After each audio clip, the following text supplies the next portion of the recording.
Alô, amigos, bem-vindo a mais um encontro do nosso estudo da série psicológica Joana de Ângeles, estudando o livro Plenitude, hoje aqui com a Adriana e a Guadalupe, para a gente poder refletir um pouquinho sobre o capítulo 5. Né? O capítulo 5 ele vai versar sobre os caminhos para a cessação do sofrimento. A benfeitora começa, né, trazendo esse tema, que é um tema que realmente é a causa, a busca de todos nós, né? Que está lá no capítulo 1, onde ela diz que toda a busca do homem é uma busca para superar o sofrimento. Né? Então, aqui ela começa a falar sobre isso e falar desse desconcerto. Né? Em muitos momentos, a Joana de Anjos vai falar da harmonia, né? A Deus como esse campo de beleza, de harmonia e de perfeição. E nós, como nos distanciamos dessa harmonia, ou seja, nos distanciamos de nós mesmos e de Deus, e consequentemente da perfeição, a gente chega então ao desconcerto, ao sofrimento, e o caminho então para a gente poder buscar superar, né, cessar esse sofrimento. Então eu convido agora a Adriana e a Guadalupe para a gente poder pensar um pouquinho sobre isso, né, e ver o que a Joana nos oferece nessa proposta desse caminho para a cessação do sofrimento. É uma alegria estarmos aqui para um capítulo tão importante e, ao mesmo tempo, tão longo, né? Eu acho que do livro é um dos maiores, onde ela vai dissertar exatamente sobre esse tema. E é aqui a gente vê ela muito centrada no pensamento budista, né? Porque Buda ele também concentrou o seu estudo nessa busca da superação do sofrimento, né, da doença e da morte. O Buda ele faz, né, uma construção onde a construção dela do capítulo é muito semelhante à construção dos 8 passos, né, os 8 caminhos para a superação do sofrimento de Buda. Se a gente for olhar assim, né, olhando bem o capítulo, nós vamos encontrar esses 8 passos nas entrelinhas que Joana coloca, né?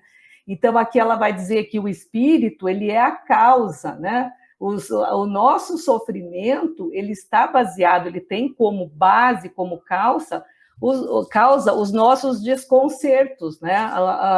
E para que isso termine, então, nós precisamos atingir a causa, que é a autoiluminação.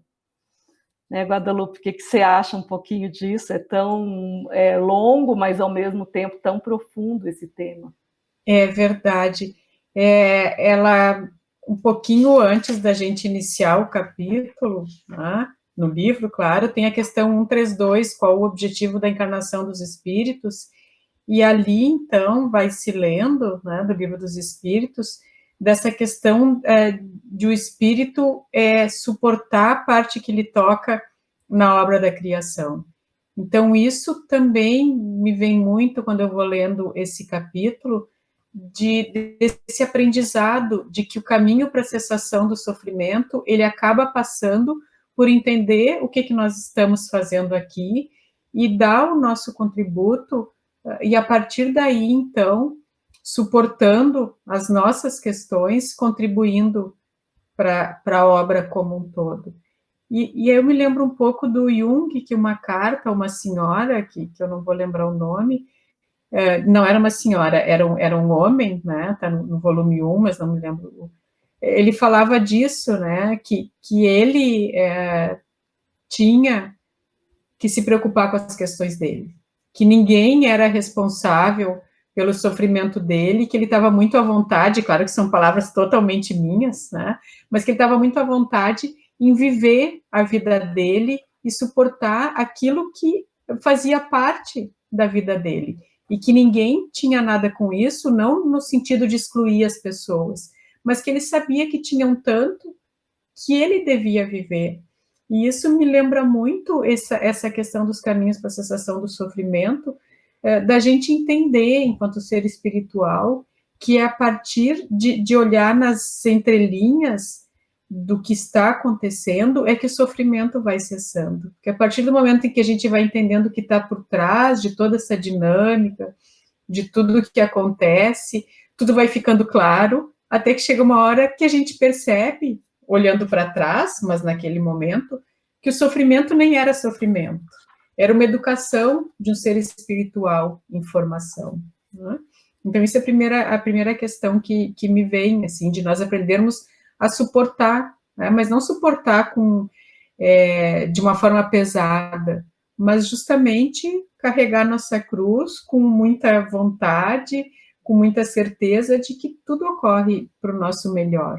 Né? Até que a gente olhe para trás e entenda que o que cessou, que a gente via como sofrimento, a gente vai ver com um sofrimento que até alegria traz, né? Porque ele ensina, educa, lapida e nos torna os diamantes que um dia a gente vai ser do ponto de vista simbólico, nessa questão da plenitude do ser.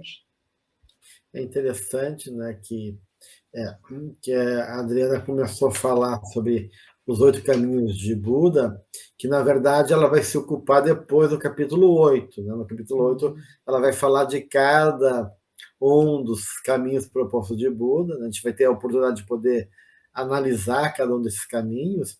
E aqui, realmente, todo o livro é baseado na proposta de Buda, ela trazendo a colaboração dela e do Espiritismo, mas aqui me parece que ela vai focar mais, né, na questão arquetípica, básica, que fundamenta todo o processo desses 8 caminhos, e tem 2 pontos que eu acho importante, que um é o desamor, né, que ela fala que... Então, de um lado, ela fala desse momento, né, que a gente está chamando de desconcerto do espírito, que é o termo que ela usa, né? E depois ela chama esse desconcerto de desamor, né? E ela fala que esse desamor é um tipo de doença, né? Uma doença que vai se manifestar, né, na nossa vida, né? Seja de maneira imediata ou em algum momento ou posteriormente, e vai refletir esse processo tão desconcertante, né, que vai se apresentar ou no corpo físico ou em padrões emocionais, assim por diante. Então, ela parte dessa realidade para falar do sofrimento, né? Então, para cessar o sofrimento, a gente tem que ir ao encontro desse amor, que durante o capítulo ela vai se ocupar até chegar lá no final do capítulo e retomar daí a ideia do amor. Mas ela começa apresentando esse caminho de maneira vagarosa a partir da figura de pai e mãe, que eu achei muito bonito, né? Porque aí não é o pai e mãe pessoal, né? Mas é o pai e mãe enquanto a imagem arquetípica da vida, né? Porque Deus ele é muito engenhoso, né? Ele nos deu essas 2 figuras que não deixam de ser um tipo de representação dele na Terra, como aqueles cuidadores e a base da referência da existência de cada encarnação. Então, independente do pai e a mãe que a gente tem, né? Se é um pai positivo ou negativo, né? A Joana está fazendo essa reflexão que esses pais são geradores da vida, né? Claro, da vida orgânica, mas que é fundamental para que nós, espíritos, possamos expressar nossa realidade numa determinada encarnação. Então, e como geradores da vida, né, eles nos acolheram, nos deram uma oportunidade, né, em especial a mãe, né, gestando essa nova forma física, a nutrição, e todo o processo que envolve essa questão básica da nossa existência. Então, Joana está falando do arquétipo da mãe e do pai, ou seja, da função paterna e da função materna, que é a função de cuidado, né? E é interessante que tem um filósofo americano que ele comenta que faz uma crítica à sociedade americana, que diz que todos são iguais, essa ideia assim do sonho americano, de lutar pelo... Né, e que isso é uma ilusão, que as pessoas não são iguais. E ele propõe justamente essa imagem de pai e filho, ou mãe e filha, que diz que na vida a gente é um pouquinho filho e um pouquinho mãe, né? Então, ou um pouquinho pai. Então, às vezes, a gente sabe mais e pode dar conta do outro, o outro é filho nosso, e às vezes a gente é filho e depende do cuidado do outro. Então, essa imagem da mãe, aqui ela cita, uma forma de buscar recuperar, né, essa ideia de que sim, existe uma força cuidadora, que é o princípio desse sentimento, dessa consciência amorosa da vida que nos acolhe, que nos sustenta, e como diz a Guadalupe, reconhecer que às vezes aquele passado lá de dor nada mais foi do que um caminho necessário que nos conduzia amorosamente para aquilo que a nossa alma realmente necessitava enquanto aprendizado, enquanto elaboração, enquanto construção de caminhos novos em favor da nossa elevação espiritual. No capítulo, eu gosto quando ela vai estar trabalhando a questão do sofrimento, né? E já baseado nos capítulos anteriores, a gente vê que o sofrimento é o desequilíbrio da alma que se encontra ainda identificado com a impermanência. Por isso que quando a gente trabalha a mente lúcida, então a mente lúcida, ela é aquela que vai produzir uma consciência da saúde real. E aí ela se apoia, né, tanto na sabedoria budista, para falar que por meio da meditação é possível instalar essa saúde e cessar o sofrimento, e depois em Jesus, na lei do amor. E o legal é que quando ela trabalha essa questão que o Gelson colocou, né, como fazer isso, né? E aí ela fala, né, que quando agredido pelo próximo, a gente deve considerá-lo como se fosse uma mãe num instante de fraqueza, cansaço e carente.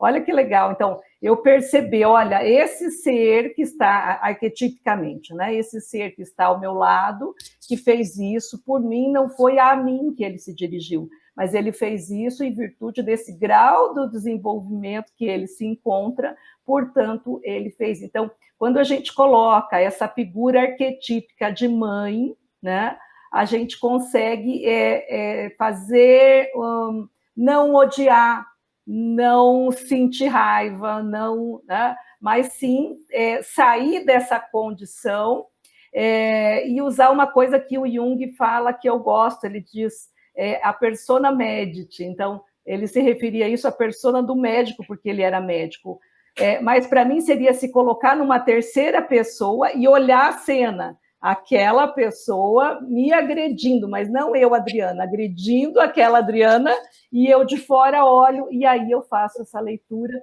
de um terceiro, como se fosse essa mãe num momento, né, de cansaço e de fraqueza. Ao invés de uma reação agressiva, aí eu vou para uma paciência, então eu vou entrando num momento de sair daquele azedume que a própria condição me traria, e quando eu entro nesse azedume, é aí que a gente vai falando da mente. A mente fica impregnada energeticamente com esse fluido, e aí ele não tem mais a lucidez, ele está contaminado com esse sentimento, né? Então, a importância de olhar de fora, então a persona medit que o Jung diz, na persona, né, é como se dirigisse a um papel social e não a mim, Adriana. E aí eu consigo sair da situação afetivamente, não ficar impregnado com isso. Ela chama atenção para essa questão da agressividade, do agressor, do agressivo, logo quando ela vai falando ali das questões de materna e paterna e desamor, e não por acaso, né? E aí ela fala lá no meu livro, página 57, ela fala assim, pessoas agressivas que se comprazem em atormentar, produzindo sofrimentos, são portadoras de muitas dores íntimas que buscam disfarçar sob a máscara da violência, da falsa superioridade e da alucinação. E ela segue ali, né? Então, vem muito ao encontro disso que vocês estão trazendo, a Adriana por último, desse olhar também mais acolhedor, mais maternal, para a pessoa agressiva para conosco e para nós mesmos, quando temos atitudes agressivas, de olhar o que está por trás, né? Adri, como tu traz ali, de se afastar, então, da situação mais concreta e perceber, né, o que tem por trás desse que me atormenta, ou eu enquanto atormento, qual é o sofrimento, vamos, né, acarinhar, vamos pegar isso e, como, né, a gente sempre gosta de frisar, não atuando, nem sendo conivente, mas olhar que ser é esse que sofre, né? Seja o nosso irmão, sejamos nós mesmos. Então, isso é bastante forte, ela pontua bastante isso nesse caminho para a cessação do sofrimento, né? De entender que por trás de tudo tem ali um ser em sofrimento, né? E de não julgar, mas olhar, né? É interessante, né? Agora ela realmente reforça muito isso. Ela inclusive diz que todo indivíduo tem uma bondade interior, né? O maior criminoso ama, né, uma pessoa, ou um animalzinho, né, e se sensibiliza em algum momento, né? Então, de uma certa maneira, quando ela propõe a gente olhar a vida a partir dessa ótica da mãe positiva, né, como a Adriana deu também exemplo, é poder realmente trazer justamente a presença divina, porque Deus é amor, Deus é bondade. Então, é reconhecer esse traço divino em cada pessoa, mesmo que ele não tenha consciência ainda dessa essência divina, né? Mas todos nós carregamos ela. E na medida que a gente reconhece, né, que todos são herdeiros da marca por sermos filhos de Deus, né? E a gente poder penetrar nessa bondade latente que Joana coloca, que todos têm, né? Buscando sintonizar com o aspecto positivo da vida. E ela fala da natureza, vê a natureza também como sua mãe dadivosa, nós também cuidar da natureza. Então, ela começa a trazer a bondade, né? Com um exercício de identificação positiva entre nós e os seres, que se atravessa dessa linha invisível, que é justamente a presença divina, que é todo amor, toda a perfeição, e que traz, então, o reconhecimento dessa presença de Deus em toda parte, em todas as criaturas. E isso é verdade, né? Às vezes a gente está ofendido com alguém, né? E de repente sabe, e vê que a pessoa agiu daquela maneira porque está com sofrimento muito grande, está com um filho no hospital, ou porque está atazanado com uma situação dolorosa que faz ele ficar desatento. E quando a gente compreende a situação, a gente consegue atenuar essa resposta agressiva, que a gente tende a personalizar em função desse apego, dessa impermanência que a Adriana falava, que o sofrimento aí está na base desse apego e dessa impermanência, que não deixa de ser um tipo de egoísmo, né? Então, ela está começando a mostrar como desmanchar esse apego, que é um jeito egoísta e individualista de ver a vida, e começar a construir um caminho de bondade para poder ir superando esse sofrimento.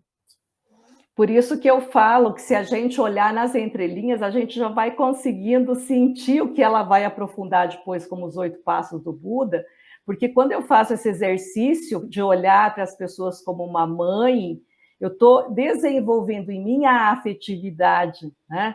E o primeiro passo do Buda é a percepção correta. Eu vou perceber isso que o Gelson acabou de dizer, né? Que ele é um ser que está reagindo a um sofrimento que ele está enfrentando, né? Então, essa primeira conquista da afetividade, depois ela se amplia. Então, aí Joana fala que transpõe da mãe arquetípica, mãe pessoal, e vai para a mãe natureza, né? Então, olha como vai ampliando, e com isso o ser vai crescendo, porque aquele amor que era da minha mãe, meu pai, vai passando para a natureza, e aí é a mãe natureza, as árvores, os animais, os pássaros, e assim vai aumentando essa primeira conquista e vai ampliando essa questão, né, da afetividade, e ele vai entrando na questão do equilíbrio ecológico. Então o ser já vai cuidando da água, já vai cuidando do planeta, já vai cuidando do lixo, né? Então olha como a consciência que causa o sofrimento, ela vai sendo ampliada e vai uma consciência ecológica a partir desse momento. Pode falar, Gadão. Eu até vou tomar a palavra, porque é um pouco assim, a gente já está um pouco mais além, mas ainda queria trazer dentro disso que a gente falou, o quanto é importante o autodescobrimento, né, nome de outro livro da mentora, mas esse trabalho com as nossas questões, porque vai se sentir agredido pessoalmente aquele que ainda está perturbado, atrapalhado com questões, e não vai perceber ali um ser que tem as suas dores e que, como o Gelson estava trazendo, não está no momento oportuno, e que nós, de alguma forma, somos veículos de uma projeção, de uma carga emocional ou de questões internas. Então, para ter essa percepção, é preciso que a gente se comprometa com a nossa individuação, com todo esse trabalho de desvelar esses outros seres em nós, nessa busca de um espírito mais integral, mais coeso, porque senão a gente realmente só percebe na superficialidade e fica com aquelas, fica dizendo, pois é, aquela pessoa isso, julgando, né, e não se dando conta que aquela mãe positiva em nós também não está sendo acionada nem para nós, então não consegue ser para o outro também, né? E aí, por isso que eu digo, e a gente vai, quando tu percebe, voltando ao que a Adriana estava trazendo, né?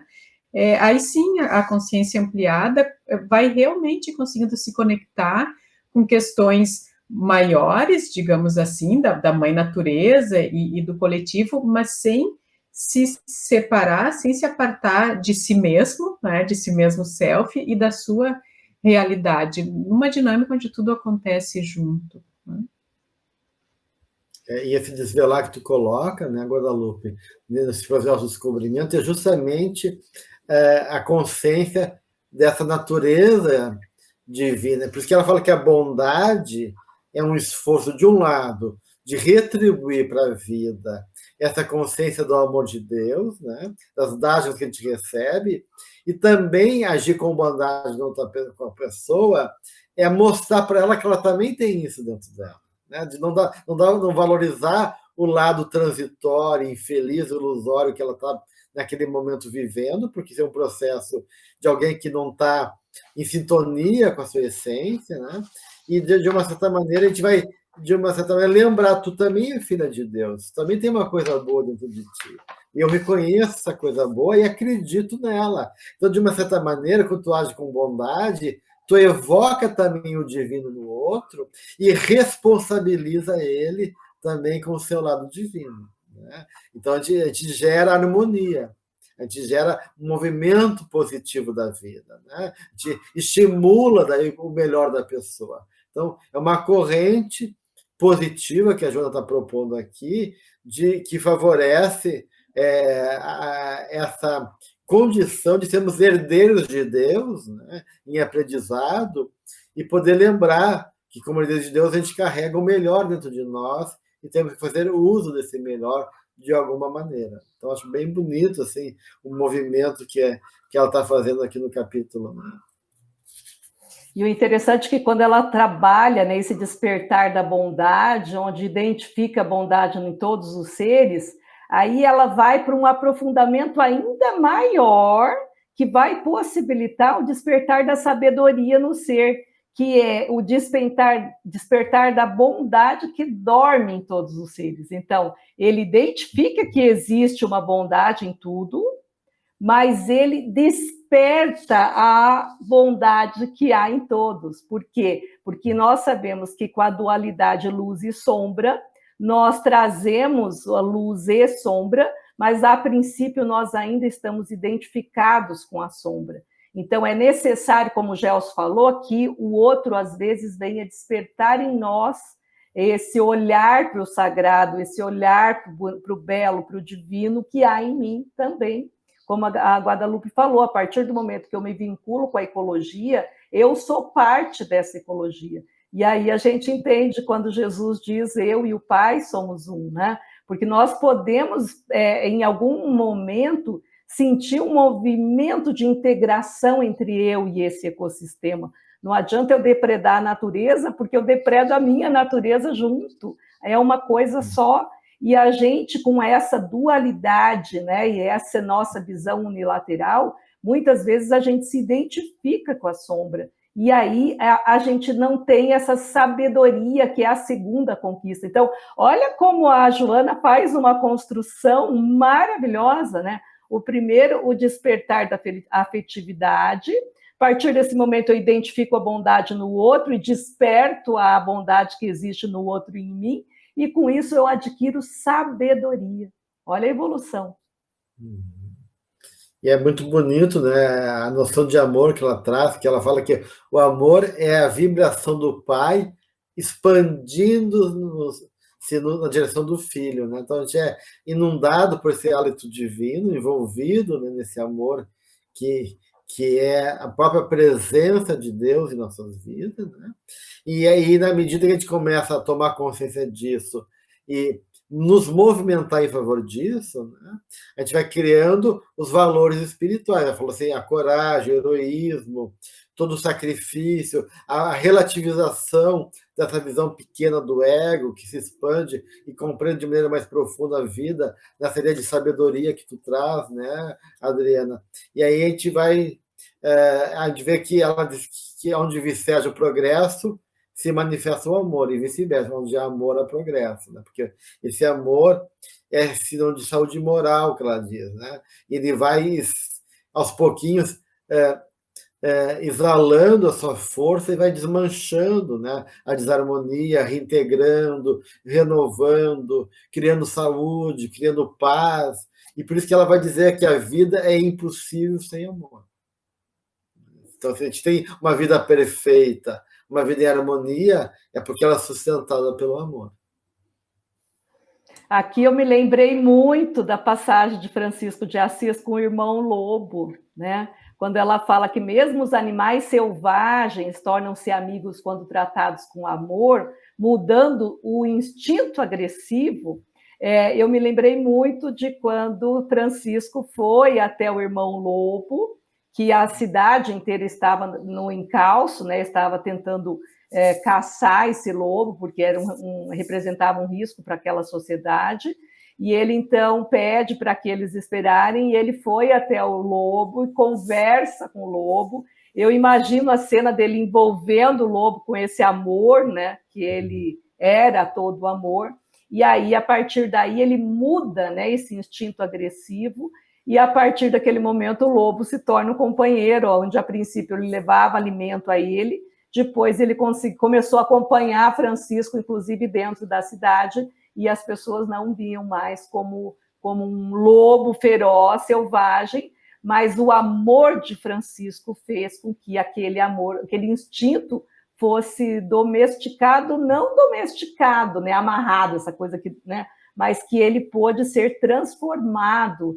em afeto, né, o instinto sendo intelectualizado, sei lá, mas o amor podendo modificar a estrutura desse instinto.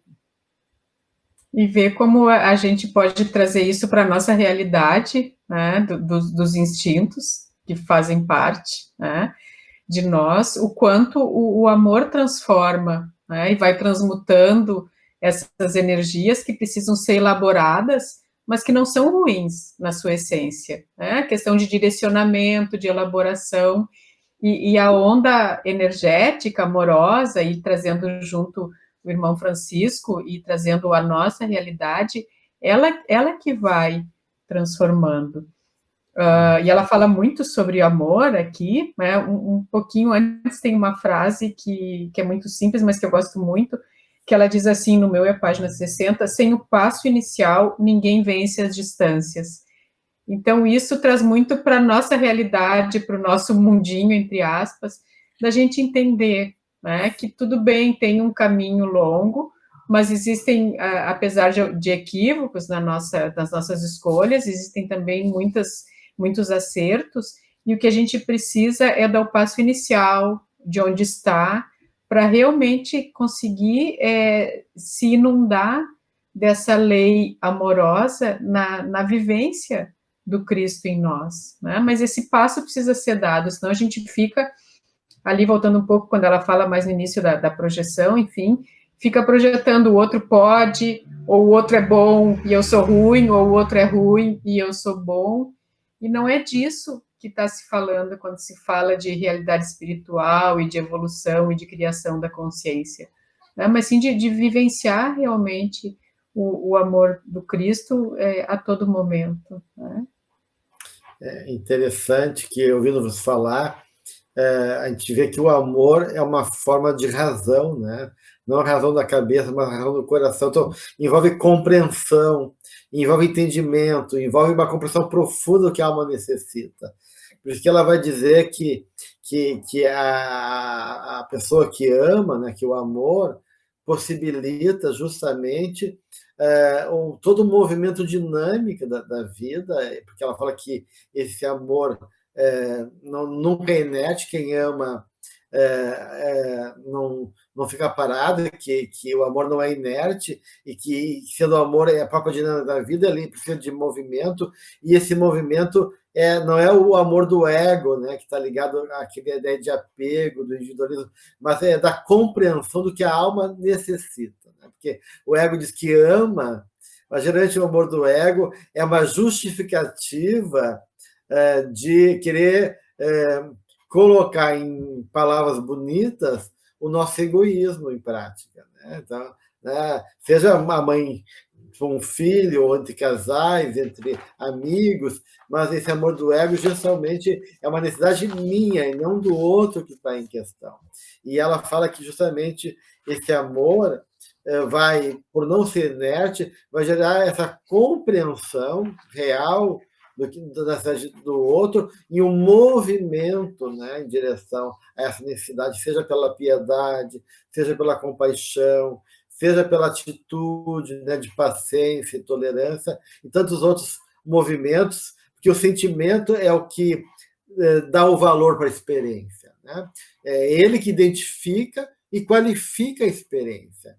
E o amor sendo o sentimento no seu nível mais nobre e elevado, então a tua capacidade de qualificar, de compreender e dar uma resposta adequada àquela compreensão se manifesta justamente nessa nobreza espiritual que o amor nos leva. E na sequência, ela vai falar de descobrir a presença de Deus em toda parte. Então, olha que interessante. Sai da mãe pessoal, vai para a mãe natureza, aí evoca o bem que há em todos, e aí descobre a presença de Deus em toda parte, em todas as criaturas.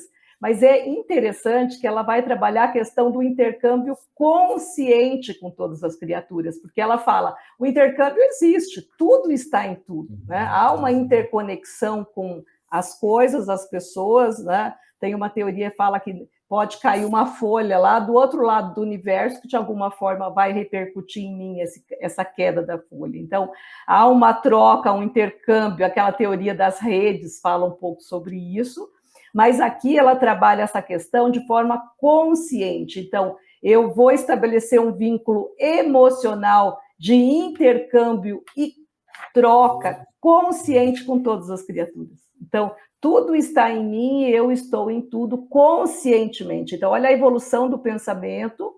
E aí ela fala que é necessário, aí entra uma grande questão, que é descobrir a presença de Deus no sofrimento.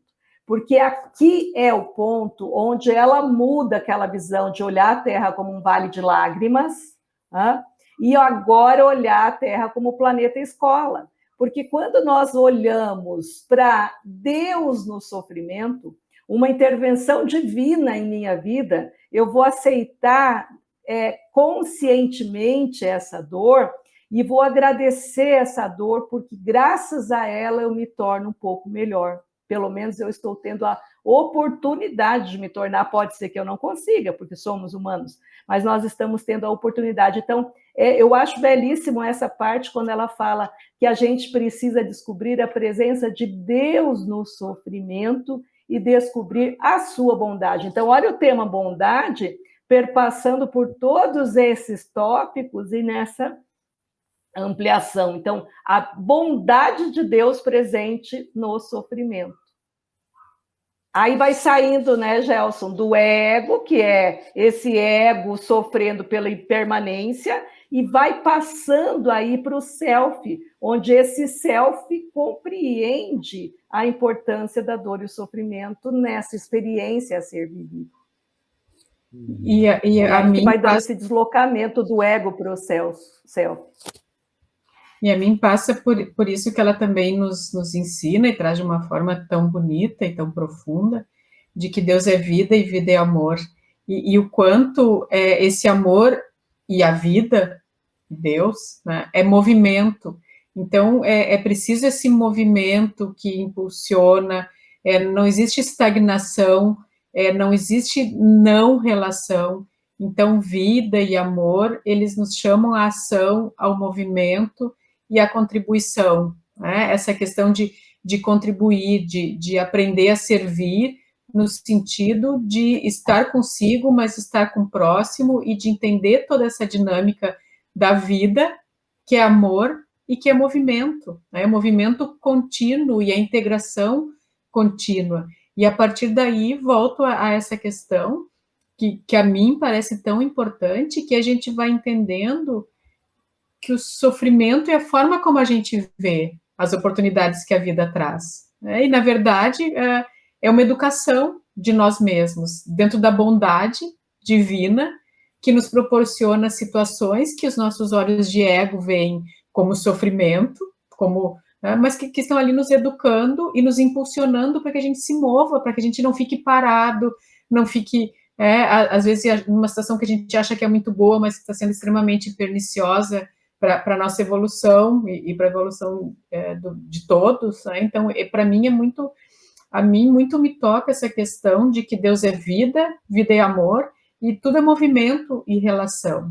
Né? É por isso que ela coloca que a vida responde de acordo com a gente quer ela, né? Então, isso fala justamente de quanto mais tu tem amor, mais compreensão tu tem, e mais isso resulta em atitudes e movimentos positivos, né? Uma retroalimentação favorável à harmonia, à saúde e ao bem. E ao contrário, né? Se tu está distante dessa bondade, da tua consciência essencial, do self, preso, né? Nessa diegóica, avesso à confiança no amor do Pai, avesso da confiança do teu poder espiritual de superar tudo isso, daí tu tá justamente no sofrimento, como tu falaste agora. Então, a postura existencial, né? O sofrimento é uma postura existencial, de um jeito de te posicionar, de lidar com a vida. Enquanto que o amor gera compreensão, gera lucidez, gera verdade, e gera, então, essa consciência do divino, e, consequentemente, todas as coisas positivas que advêm disso. O contrário leva justamente ao oposto dela. Ela começa a falar da ilusão. A ilusão com uma oposição ao amor. Né? Na minha página, começa na 64, né? Ela vai falando da paixão do Cristo, né? E por todos nós, né? E a dedicação dele, o sacrifício dele por nós, que na medida que a gente vai reconhecendo, né, as nossas limitações e também a dinâmica da vida, a gente vai quebrando com a nossa imaturidade, né? E poder realmente alcançar uma atitude mais positiva, que é movida pela compaixão. E ela diz que a ilusão é responsável pelo sofrimento, né? Enquanto que a compaixão desnuda isso, né? Desnuda tanto o sofrimento, como desnuda também a ilusão. E essa ilusão é fruto, né, dessa atitude infantil desse ego, dessa imagem infantil, que a gente fica muito no literal, né? Muito na coisa reativa, muito na coisa dessa visão pequena ainda de nós mesmos, que está ligado justamente a essa transitoriedade das formas, na busca da gratificação imediata, nessa dimensão que não rompe com essa limitação egóica e expande para um horizonte mais profundo, mais alargado da vida. Então, a importância de poder realmente romper com essa ilusão e ela vai ser muito clara, né, nessa atitude, né, que a morte da ilusão fere aqueles que lhe confiaram a existência. Né? E aí a gente, de uma certa maneira, começa, né, a poder se entregar verdadeiramente para a vida, sem reserva. Né? E porque ela vai dizer que a ilusão é um tipo de anestésico do espírito.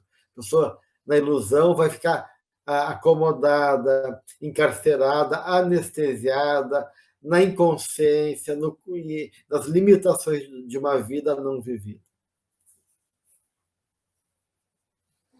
E aí entra uma coisa interessante, que ela fala do dever retributivo. Ela usa esse termo, dever retributivo, é um pouquinho antes aí da ilusão, quando ela fala da necessidade de retribuir a bondade recebida. Então, veja, Deus nos dá com bondade até a dor, né? E aí nós temos o dever de retribuir essa bondade. E a primeira coisa que ela coloca é desenvolver a alegria diante do sol, da lua, das estrelas, do firmamento, do ar, da água, dos vegetais. Lembra um pouco o lado druida de Kardec, né? Aquela questão da natureza, integração, como aquela coisa arquetípica mesmo, né? De pertencimento a estas questões da matéria, desse reino vegetal, e interconectarmos também com o reino mineral e vegetal e animal, para que nós possamos nos reconectar com o nosso reino interno. Né? Então, a importância da alegria, ela pontua isso, e ela fala da questão da bondade, que ela cresce por meio do exercício. Isso é fantástico, quando ela fala que ele torna-se um hábito de vida e desaparecendo por falta de amor. Então, é por esse exercício que nós vamos fazendo de bondade que ele vai crescendo. Ou se nós nos separarmos do universo, ficarmos ilhado lá, né, como numa ilha, a gente não vai, né, cada vez mais essa ação da bondade vai diminuindo. Então, é um exercício mesmo, né? Ação e reação. E, na verdade, isso tudo ela vai desenvolver depois no Psicologia da Gratidão, né, Adriana? Porque toda essa alegria e essa bondade, na verdade, resulta da atitude gratulatória, da gratidão, esse reconhecimento, né? Que tudo, Deus em tudo, da assinatura de Deus na sua obra, dessa união, dessa unificação, né? Da conexão com a natureza, como tu falou, conosco mesmo, com o próximo, com o divino, e aí ficar nesse estado de conúncio, né? De comunhão, esse arquétipo da unidade, né? Onde todos nós somos coparticipantes e fazendo parte de uma única realidade dentro desse amor divino que sustenta todos. Eu acho tão bonito esse movimento, né?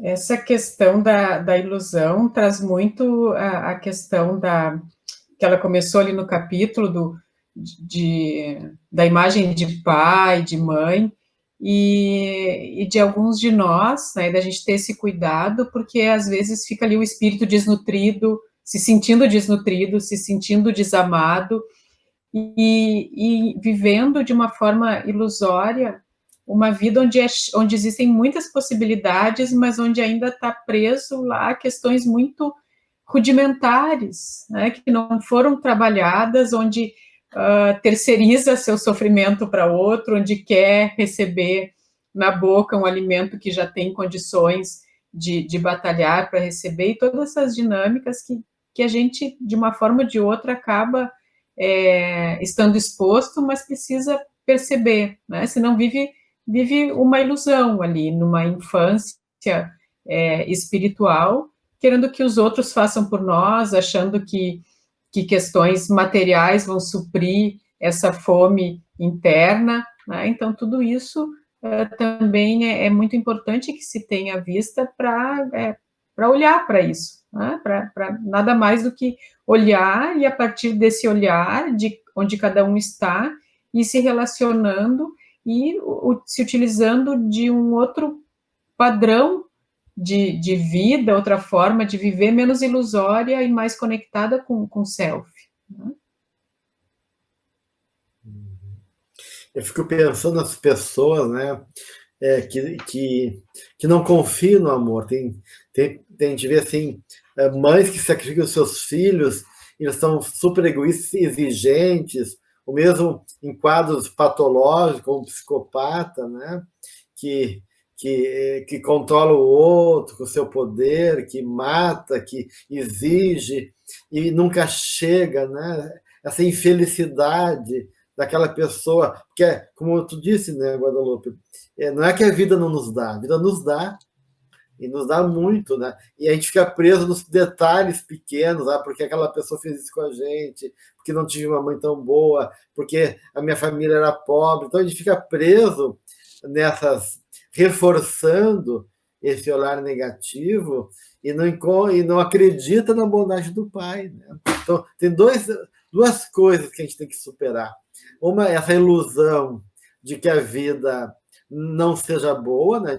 A gente tem essa ilusão que a vida é sempre menos, o que a gente é vítima, o que a gente não tem o que a gente necessita, e achando que a vida sempre é madrasta, né? Ou, não contra os madrastos, mas uma força de expressão, né? Porque a madrasta pode ser tão boa quanto a mãe biológica, mas essa visão de que é uma figura postiça, né? Que não é verdadeira, e a gente fica negando o amor divino, o amor do Pai, né, que se manifesta em tudo e em todos. E, de outro lado, a gente não acredita que a gente pode ser amado também.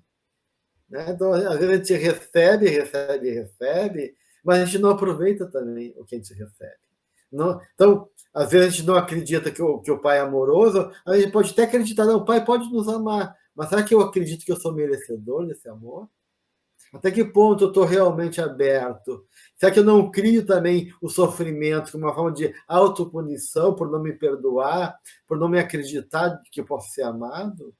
E aí eu torno a minha vida infeliz e das pessoas à minha volta também infeliz. Então, eu acho que, de uma certa maneira, é de poder suportar também a ideia que, por mais que a gente ache que não mereça, a gente é amado. E poder suportar esse amor que vem para nós e se abrir para ele. Não pode ser um não mereço ou não, mas se Deus está me dando, então eu vou fazer o melhor uso disso, né? E vou aproveitar essa oportunidade. E aí a evolução disso, né? Só uma frase, Adri, se tu me permite, para finalizar essa. E como isso é forte, que quantos e quantos de nós desencarnam e continuam nesse lugar, né? Então, como é difícil isso, né? De realmente entender do ponto de vista vivencial, né? E o quanto isso gera sofrimento, né, Guadalupe? Imagina a pessoa desencarnar nessa condição, ela vai sofrer por muito tempo, quantas encarnações ainda, né? E na sequência, a gente vê que esse amor, né, no texto, a Joana coloca que esse amor ele vai evoluindo e ele leva o comportamento de compaixão. E aí ela vai fazer uma diferenciação de 2 tipos de compaixão, mas a gente vê lá embaixo um terceiro tipo, né?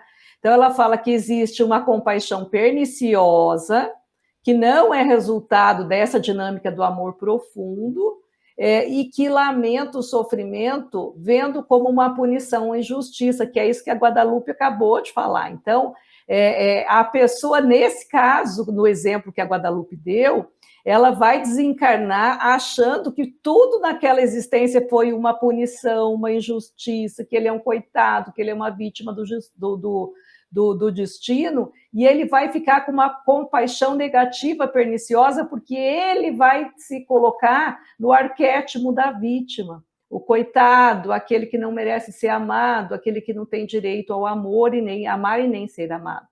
Mas aí ela fala que há uma compaixão pelo bem, que esse sim é uma compaixão fruto do amor, né? É aquela que muda a estrutura do sofrimento, é essa que mudou a estrutura, né, de Francisco, quando conversa com o lobo, muda a estrutura até do instinto do lobo. Então, é aí que a gente vê, nessa hora, que o amor supera uma multidão de pecados, porque esse amor que transforma, né? Ele muda essa estrutura do sofrimento e leva a ações úteis, que vai ser o que ela chama da caridade que planifica aquele que recebe. Não é aquela caridade que humilha, aquela caridade, né? Mas aquela que coloca o ser, né, numa condição sem humilhação, porque ela tem por base essa questão do amor.